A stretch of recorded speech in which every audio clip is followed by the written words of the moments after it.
Hi, I'm Amy, and I'm back with another video. I talk about manifesting, and I'm in Los Angeles right now, achieving one of my dreams. I'm working on a film, which I'll be able to just go into detail about when it comes out. Currently, I have the most beautiful view of downtown Los Angeles, and I can't show it to you, or can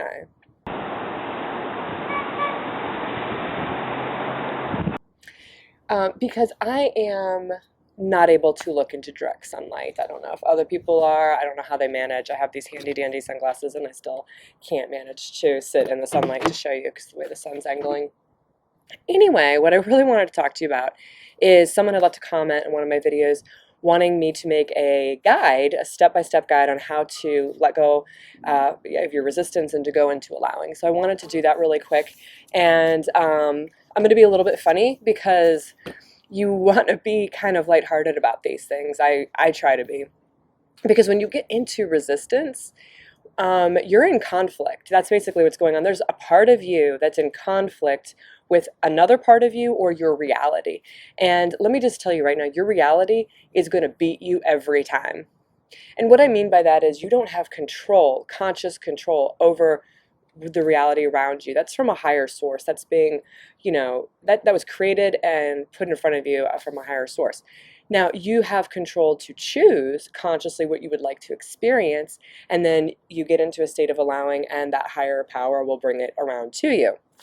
But when you're experiencing a reality you don't like or an emotion you don't like, you're going to lose. So you want to start playing a game with yourself about being a good loser, basically. That's a way you might want to think about it. So my step-by-step guide to accepting and allowing your resistance so you can let go and get into a state of allowing, get all that good stuff you're manifesting is very simple. Step one, when you're feeling resistance, whether it's a thought, an emotion, a reality, when you're feeling resistance, freak out. And I truly mean that. Like, freak out. Like I panic. I'm like, oh God, I really want this, and now I'm in resistance, and that means I'm not gonna get it, and I have expectation, and I'm totally screwed. It's okay. Like I get tons of stuff that I want, and I freak out all the time.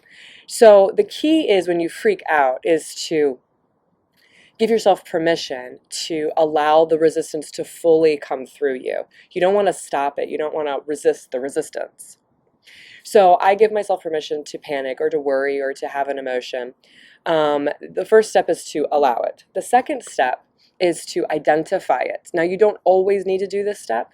I personally like to do this step. Some people I work with do not like to do this step. They skip over it. But if you want, you can identify it. You're looking for your truth. You're looking for that word that describes what's really going on within you, what that resistance is. So, for instance, the other day, I was having a bunch of experiences happen to me that they weren't unpleasant, but I was sort of noticing that they weren't what I preferred. And it was happening over and over again. And I started thinking about what it is that's going on. Why is this bothering me? It's, again, very low level. And I had to have a conversation with a friend of mine to identify that what was really bothering me is that in those moments that I was having these experiences, I felt insignificant. As soon as I identified what was really going on within me, I feel insignificant. I felt better because I identified it. Because sometimes just putting a name to it or labeling it helps. Sometimes it's a feeling, sometimes it's a thought, sometimes it's a belief that you're identifying. Again, don't struggle with this step too much. Try to be as lighthearted and playful about it as you can. I've also personally tried to identify something and gotten too extreme about it, which creates more resistance. And I've worked with people who've done that. So, try to kind of like go into it like with a curiosity rather than a straight up, I have to know what this is. Because if you go into it super extreme about it, the energy sort of stops flowing and you get more resistant.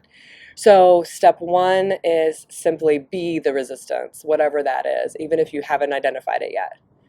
That's that feeling. Step two is identify it. Step three is just realize it's totally okay that you are this, that you feel this way. So I felt this bothering, nagging feeling. I identified that I felt insignificant. And then step three was simply to be like, yeah, I feel insignificant. Why shouldn't I feel insignificant? Who told me that I shouldn't feel insignificant right now? in these experiences, when I'm around all these really important people and other people are getting a lot of attention and I'm just sort of like off, I'm kind of like invisible in the corner, I'm realizing like I feel insignificant. And the conflict that you're actually having in those moments is you have a belief that told you you should not feel this way, but you do. So this is the step-by-step guide. I know it seems really like, is this it? How could this possibly be it? But trust me, put it into action the next time you feel resistant, and you're going to be really surprised. So feel it, embrace it, don't try to fight it, but panic, I feel this way, it's horrible, it's going to ruin my life. Then identify it. Oh, I feel insignificant. I'm bored, I'm frustrated, I'm angry, I'm depressed, I'm sad, I'm whatever it is that you're experiencing. I don't believe I'm good enough. I don't believe I'm blah, blah, blah, blah. And then the third step is to just honor it, be it, embrace it. Yeah, this is how I feel. And to really get clear with yourself that you don't have to feel different. Like you can still manifest your dreams even though you feel insignificant. Dude, I have felt insignificant multiple times in my life. I don't feel that on a regular basis, but I have other things I feel on a regular basis, and I've still been able to manifest just things that would blow your mind. And it's not something that's going to stop you unless you let it stop you. So that's how you get into a state of allowing. You allow what you're resisting. And then what happens is as you allow it, it just fades away. And then the universe replaces your reality with the one that you prefer. So anyway, that's my step-by-step guide. I hope it makes sense and that it is clear enough. It's a little strange, but that's how it works. When I use this technique with my clients, they immediately feel better, like even when we're on the phone call. And when I use this with myself, like now that I've identified it, I'm going into these situations. Oh, one more thing I wanted to say. Once you identify it, you may still get a reality that looks just the same. So I may get a reality where I still would normally feel insignificant.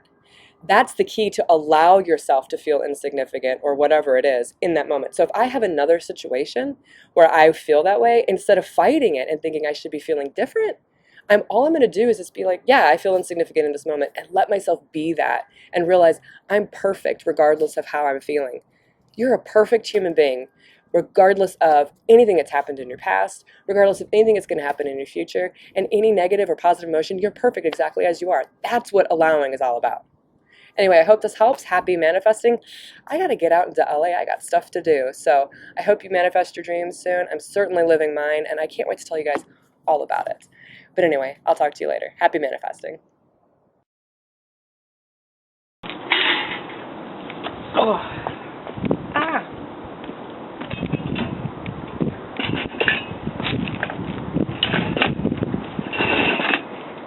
I actually have to get to not be in the sun. Like right here.